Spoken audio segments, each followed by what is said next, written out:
kuya. Kuya Michael? Kuya Michael Martin? Ayan, ha? Michael, ayan si Kuya Michael. So magandang buhay po sa ating lahat. Good morning kay Kuya Michael at sa ating mga followers, no. Ito si Kuya Michael, tatanungin lang natin saglit kung anong ayan, nahulog yung ano niya.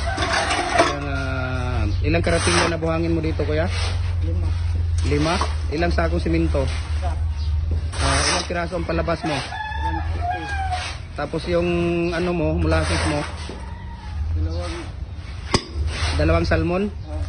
Ayan. Tapos yung tubig mo? 2 timba? Ayan, 2 timba ang palabas. Tapos ilang piraso ang palabas mo? 140 po. Ayan. Dahil ang ano ni Kuya Michael ay malaki yung ano niya, karatilyan niya. Kaya ang ano niya dito is 5 lang. 5 piraso lang po, 5 karatilyan lang po ang buhangin niya dito, no? Dahil sa karatilya na ay malaki. Ayan. So kita mo yung katawan ni Kuya Michael, lalaki ng katawan. Ayan, no? Ayan, so yun yung pa ano natin kay Kuya Michael sa ano niya. So ulitin po natin, idol, ang ano ni Kuya dito is 5 karatilya na buhangin, 1 sako na simento, 140 pieces ang palabas po niya, 2 salmon na molasses at saka 2 timba na tubig ang halo niya dito. 140 pieces po ang palabas niya sa number 4 po na hollow block. Ayan, so ilang taon ka na dito nag-hollow block, Kuya? Ha?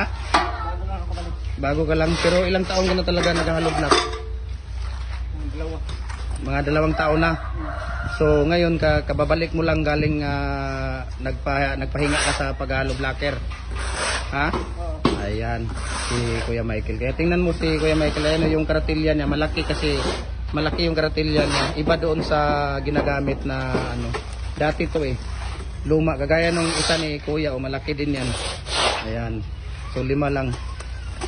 So Kuya, thank you sa pa-unlock mo sa interview natin, ha. Yan, maraming salamat sa kay Kuya Michael. Taga saan ka, Kuya? Baongon.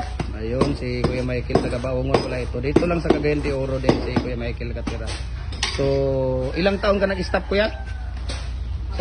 4 pala na taon si Kuya nag-stop ng hollow block. Tapos ngayon lang siya bumalik. Pero tingnan mo yung katawan ni Kuya, oh. Batong-bato pa rin yung katawan niya, oh. So, thank you so much, Kuya, and God bless ating lahat. Ayan, so